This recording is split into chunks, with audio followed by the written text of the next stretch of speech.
Greetings from Ann Arbor, Michigan, a great state and a great place of the great USA. Welcome to our podcast series, and I am promising you that this series is going to be very enlightening, very inspirational, a lot of fun, and something that will really, I think, help you as you walk your path to holiness. This series is going to have a lot of different things that you probably have questions about, but maybe had the opportunity to ask, especially about religious life. Like, what do they do all day? Who are they? Where do they come from? What's it like when a young woman enters religious life? So stay tuned as we will discuss where sisters come from today.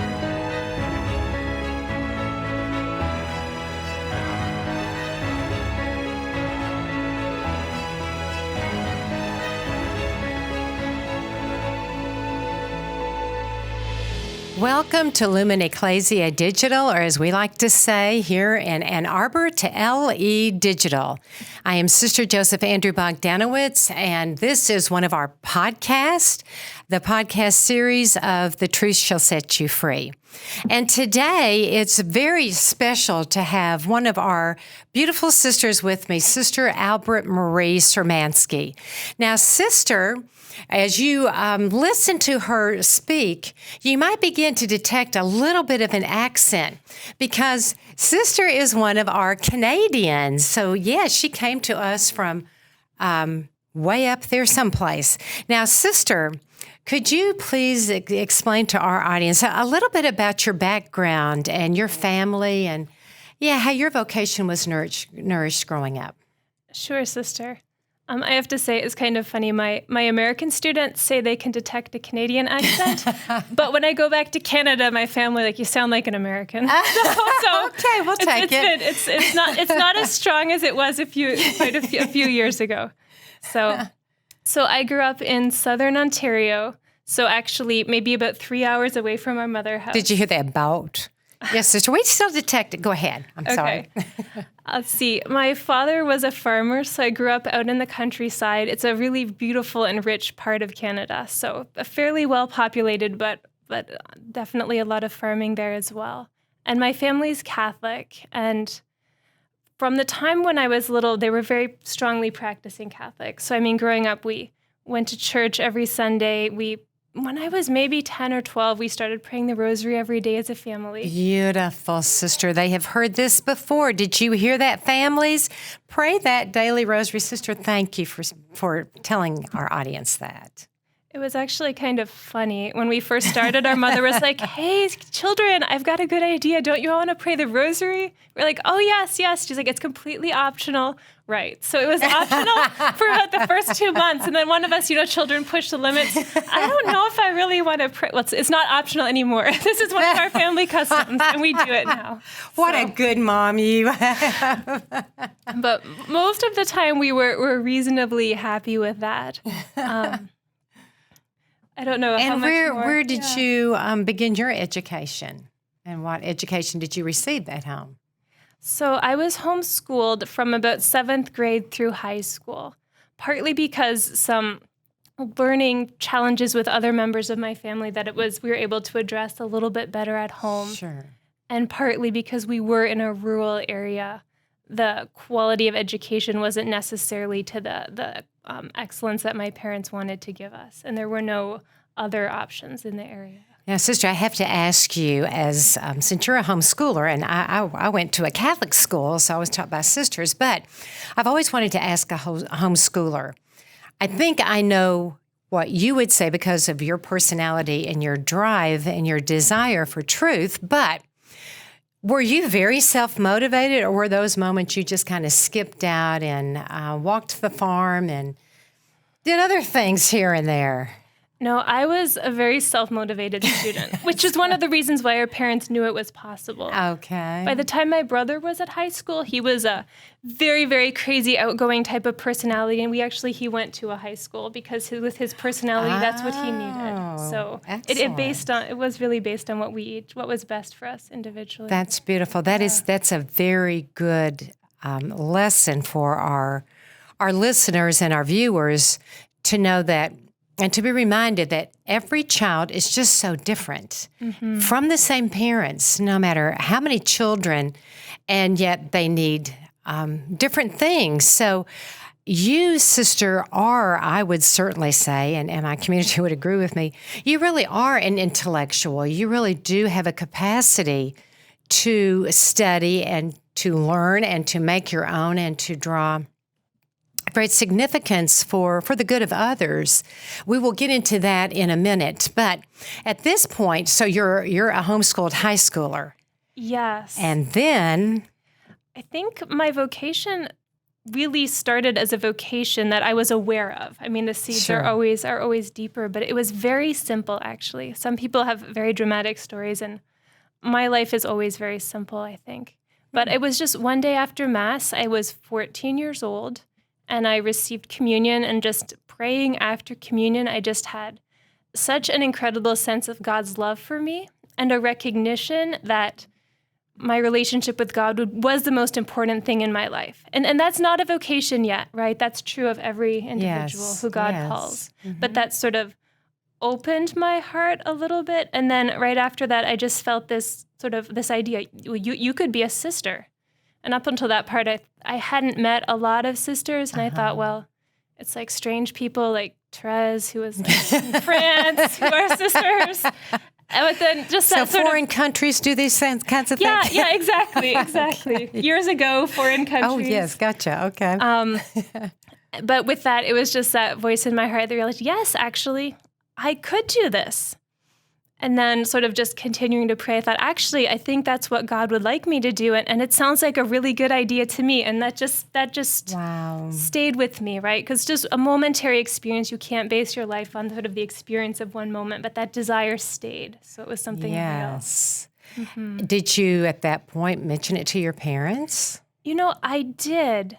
It was actually really interesting. My mother asked me that day, actually, I never talked about it before, honey, have you ever thought about a religious vocation? That very day? That evening when we were back at home. Holy Spirit was after you, sister. And I said, actually, yes, I have, and I'm going to be a sister. Oh, and beautiful. I think the Holy Spirit had been sort of maybe touching my mother's heart at the same time to help her to accept that. And my parents were like, okay, well, you're 14. We'll see about it in a few years. But it was good. They had a few years to sort of digest the idea. And at 14 and homeschooling, you probably had a little extra time the little for the bit of silence. subjects. There was some silence for that prayer to develop, prayer life to develop younger there, I think. Yeah. And did you read more saint books at that point, or more books on the Catechism of the Catholic Church, or did you delve into some of the faith at that point in time? Or I remember loving the works of C.S. Lewis. Oh, beautiful. His fiction, as well as reading his Mere Christianity. I remember reading everything of his that I could get my hands on. Apart from that, I don't really remember. That's beautiful that you chose C.S. Lewis, who has his own.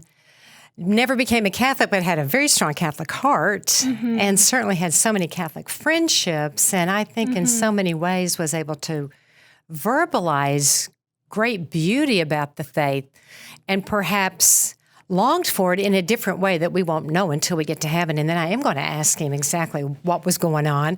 I'll have a lot of questions in heaven, but how beautiful, sister. How did you pick up C.S. Lewis? To be honest, my guess is it was on a high school reading list I was given, just something of his, and then I started reading it more. I mean, at that point, most children encountered the Chronicles of Narnia at some point. Yes. So it might have been, I remember actually as a younger child, like grade 5, grade 4, having my mother take the Chronicles of Narnia away from me so that I would be doing my chores and not reading. That's what I was getting to. Yeah. I'm sure that was you. Yeah. I got banned from reading at home for a little while. Born that way, just avid mind, a thirst for the living God, and not able to get quite enough ever. And then this desire to belong to him in a spousal relationship. Sister, what did you do after you graduated? So when I finished high school, I wasn't really sure what I wanted to do. So I thought, well, I want to become a religious sister, but there were no options that appealed to me that I was aware of at that time in Canada. So there were not very many orders of religious women in Canada at that time. My parents said, well, you're intelligent. If you don't know, you should go to university, go somewhere where you could study, theology and philosophy. Go to the United States because there's a lot more communities there, and God will probably help you find it. What good parents. Mm-hmm. They were good. They sent you across. Right, into Michigan to Ave Maria College, which at that time was in Ypsilanti, so maybe half an hour from our mother house. So that sort of prediction, I'm going to the United States to go to college to find a religious community, and God put me within 30 minutes of our community. Beautiful. And Sister, I think I can probably say and ask you to speak to this. Was Ave Maria College love at first sight?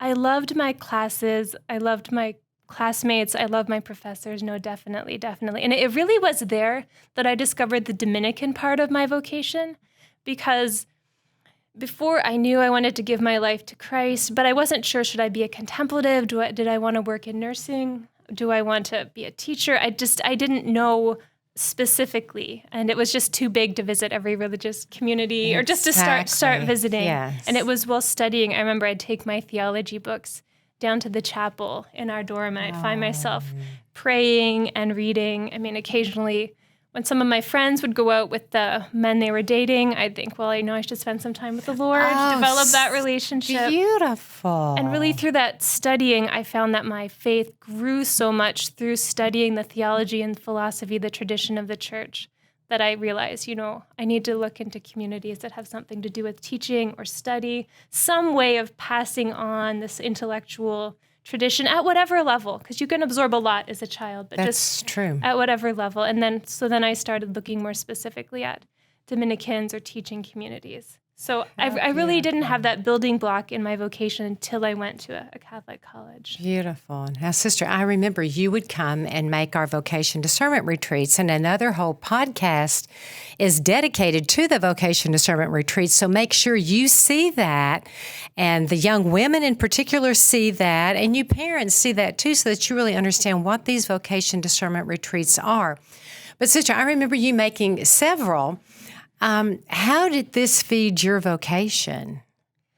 The first one I think I made as a freshman, and it was so good to see so many other young women at least open to the possibility of a religious vocation. I think that was what moved me most on the first one. And at first I didn't see that this is where I needed to be. I think partly it was a little bit of a cultural difference between Canada and the United States. I'd just been in the United States for a little while. And partly I hadn't discovered through my studies at college that sort of Dominican piece to my vocation. But just being aware that that again, it's not just people from 200 years ago, whatever, in France who are looking into religious life. There were many young women from Canada and the United States.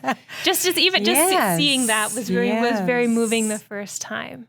And then I went again, I believe, in my senior year. That's right. So when I was going to graduate. And then it was the time of adoration, just listening to the Lord, seeing a little, knowing more what I was looking for. I was able to see a little bit more what the sisters had. And I remember very specifically, Sister, hopefully you remember this too, but I will give it from my perspective. Okay. Because I can exactly see you sitting there, because Sister had signed up for, as do many girls, about at least 60 or 70, a one-on-one with the vocation director, and of course that's with myself, for approximately 15 minutes one-on-one. And these are very, very, very important. Well, I had watched you, and one of our sisters had a sister at Ave Maria, and you were a very good friend of hers. And so I just was wondering, why is she not doing something? Now, she is a senior, so I remember just saying, okay, we're just gonna talk in reality here. You're getting ready to graduate, and what is your plan? Now, I'm thinking you might have a religious vocation, and you were kind of, yes, I'm thinking the same thing. And I thought, oh, good, okay. And I'm thinking, as Dominicans, and I know how you love to study, and I know how you love to pray and to contemplate and to give to others the fruits of the contemplation, which, again, we have said many times on the podcast, is very our Dominican theme, so to speak, with Veritas, with truth. And so I looked at you and I said, I think you might have a vocation to our community. And you smiled and you said, "So do I." And I was like, that was too easy. Am I hearing things? Did she just agree with that? Because you had never actually said that. So I was planting the seed and you grabbed it, hook, line, and sinker, as they say. Now, is that your memory? That sounds about right. I mean, even if you hadn't said it, I had decided at adoration the night before that this seemed to be the place I should be and that I was going to tell you that. So you made it easy for me, but I didn't make that decision was at least to ask was made. Yeah, Isn't and you just opened up to me to say I know, it. and she was just as gentle as her spirit is to say, yes, I was thinking the same thing. May I have my application? I was about to pass out. Sister, so then you entered and went through our novitiate, and again, various podcasts have studied the various aspects of the formation and everything. So, Sister, when you made your vows, and then when you got out of the novitiate as a temporary professed sister, then what did the community ask of you in obedience? So at that time, we had a house in Florida at Ave Maria University, which had meanwhile moved from Michigan down to Florida and now had graduate programs. Yes. So the community asked me to go down there and begin to work on a master's degree in systematic theology. And tell us how that went. I enjoyed it a lot. It was wonderful. They had expanded the faculty, so I was studying some of the same faculty members I had before, but many who I hadn't, which was wonderful. Sort of the additional. It wasn't just the same. It wasn't more of the same. It was sort of a real expansion. But I enjoyed it. I loved studying. I got to do some translations from Latin, which I had learned during my undergraduate degree. Yeah, it was coming a good place. from Canada and Michigan. Yes, weather similar, yes. And then all of a sudden, the southern, one of the southern tips, so to speak, of the USA. What was that like for a Canadian? Now, my family were not one of those Canadian families who went down to Florida every winter at that point. So I was very unfamiliar with Florida, and it was crazy. I mean, my patron, St. Albert, I don't study science, but I love the natural world. So it was a lot. It was fun. There's so many beautiful shorebirds and wading birds. But I do remember just seeing palm trees and just, it's like you'd drive by and there'd just be this field, and growing wild in the field would be a clump of palm trees. And that's just so different from the native foliage in the part of the country I grew up in. It took a while to get used to that, but it was beautiful. It was beautiful to get to explore and sort of see even just the natural beauty of another part. The clouds in Florida, anywhere on the Gulf of Mexico, because the air can hold so much moisture, the clouds are just stories and stories and stories high. How beautiful. And the colors at sunset are just gorgeous. Your patron would absolutely love that entire answer, Sister. St. Albert the Great was such a scientist. He would absolutely love the way you even kind of put that into poetry. One of my favorite quotes from him, one of his lines, he says, all creation is theology for us because the heavens declare the glory of God. That quote from Psalm 19, I think it is. Oh, I love that. Beautiful, sister.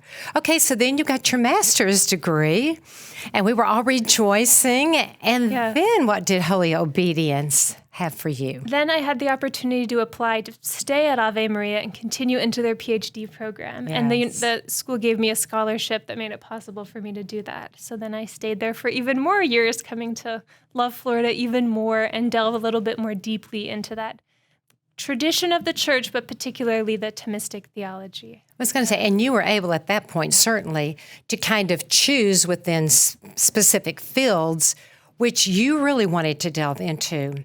And we were all thrilled when we heard the topic that you were studying for your thesis. Tell our audience what that was. Right. So I was able to take some more specific courses on medieval sacramental theology. And then for my dissertation, I did a translation of a work by my patron, St. Albert. I actually had been praying to him for inspiration because, what you do your PhD dissertation on, you spend years with this question or this work. So you want it to be something that's going to enrich your life rather than, dry it up.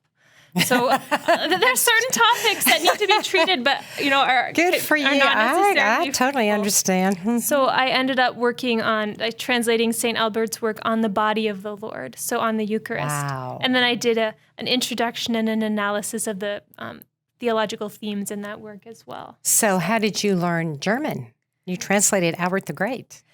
Actually, he does have some sermons in German, but I was actually working with some of his Latin writings because that's a language I'm more competent in. I studied a little bit of it in high school.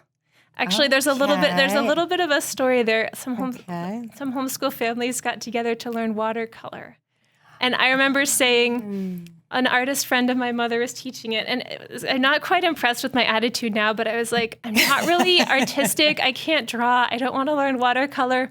Why don't I get some books and learn Latin? So I studied Latin while the other people were studying watercolor. The Holy Spirit, it was truly guiding you. What other young person at your age who was going to go off on their own tangent would say, I want to learn Latin? Sister, that's just remarkable. That is absolutely beautiful. God was getting you ready. So, Sister, you published your thesis, and yes. So I was fortunate to publish it with the Catholic University of America. Their Fathers of the Church series in translation. They have a medieval continuation of their Fathers of the Church series. So they were wonderful. The editor was wonderful to work with. Spent about another year polishing up, all the footnotes. Every press has its own form of footnotes. So just changing them over and polishing it up. But it's a volume in that series, which is great. Mm-hmm. So, Sister, since receiving your doctorate, what has happened in your life? So, in terms of again, obedience, what have you? So I had the opportunity to teach for several years at Ave Maria University after graduating from there, which was just a wonderful opportunity to continue to work with that faculty who had helped to form me intellectually and to get that experience in teaching, which was wonderful. You do a little bit of teaching while you're doing your PhD, but it was nice to get a little bit of experience afterwards. And then this last year, our community opened a mission in Houston, Texas. Sure did. So still the South, still the Gulf of Mexico. Sure is. Still the Gulf of Mexico cloud. Oh, okay. Over buildings instead of over the swampland. But So I've been teaching at a Catholic university in Houston, the University of St. Thomas. Right. So, and that university has a department. It's connected to the seminary in Houston, St. Mary's Seminary. So I've been able to teach a few classes for the seminary as well as several for the university. Now, Sister, what is it like to teach those seminarians? I would love to do that, but I haven't. What's it like to teach these young men who are so willing to give their entire lives to be another Christ, as the Alter Christus, in this beautiful sacrament of holy ordination? They're really great to teach. I mean, that desire, you're teaching a classroom of believers, first of all, which does make a difference. And you're also teaching a class of people who have basic Catholic vocabulary. So there's just a little bit more freedom in how you speak and how you act in a classroom like interesting. that. Mm-hmm. But there's I see among the seminarians a great love of Jesus, a great desire to know the tradition of the church, particularly the saints, how to be holy, how to be good pastors. And what did you teach them? So the first semester I taught Introduction to Catholic Spirituality, which is basically a spiritual classics course. So sort of books that you should have read as a seminarian. So we went through St. Athanasius, John of the Cross, Teresa of Avila, Francis de Sales, exciting. A little bit of Catherine Doherty, a little bit of Jose Maria Escriva. Those are the ones that come to mind right away. So just reading many of the doctors of the church, a little bit of Thomas Merton for someone American, and a little more recent. Yes, sure. Mm-hmm. Good. Which you can't not have a great class when you're teaching that kind of material as well, like classical, tried and true material. And there wasn't that offered in the second semester as well going on further. I bet those young men wanted there to be. So what did you do for second semester? So second semester, I was able to offer an elective, which was nice. Okay. So the spirituality course is a core course, so everyone sort of cycles through that one, which will be neat if I keep teaching it. Yes. But the second semester, they said, well, why don't you offer an elective? I said, well, if I could make up anything, I might as well ask for what I want. I'd love to teach about Thomas Aquinas and Catherine of Siena. And there's a lot there, so let's focus on the theme, a little bit of redemption in the Eucharist. Oh, Sister, how beautiful. Are you going to write a book with some of your notes? I'm not sure. That's good. I find a lot of my writing does come out of my teaching. That you have those different spheres of your life: prayer, teaching, and then being at a university, the academic writing. And I find I need to integrate them as much as possible to kind of keep the teaching alive. If I don't pray and read what I'm teaching, I can't teach it in a way that's living and exciting. That's so Dominican, giving to others the fruits of your contemplation, sister. Right. No wonder those graces are just shooting out in every direction. Now, I know that you are too humble, I would certainly say. So I'm going to have to ask this question directly. Where so far have you been published? So I have an article on symbolism and sacramental theology in the New Blackfriars Journal. Excellent. And then I've had an article published in Antiphon, the liturgical journal, on St. Albert's understanding of reception of the Eucharist and lay people receiving the Eucharist, as well as spiritual communion. And then in Logos, a journal of Catholic thought and culture, I have an article on Mother Teresa and Catherine of Siena and their spiritual experience, sort of contrasting some elements of that and using Aquinas to do the reconciliation. Wow, sister. I want to read it all. I want to study it all. I want to take your classes. Sister, you are very, very delightful and a true gift, not only to my community, but to the Dominican order. I'm sure your patrons, St. Albert the Great and St. Thomas Aquinas and St. Catherine of Siena and all these great, great Dominicans are living inside you and expressing the truths that are eternal to today's culture and today's world and pulling all of us to that deeper reality, who is God, and always knowing that the truth will set you free. Sister, thank you, and God bless you, and keep reading, studying, publishing, and teaching, and just keep it up. God is certainly exuding through you, sister. God bless you. Thank you. Thank you, sister.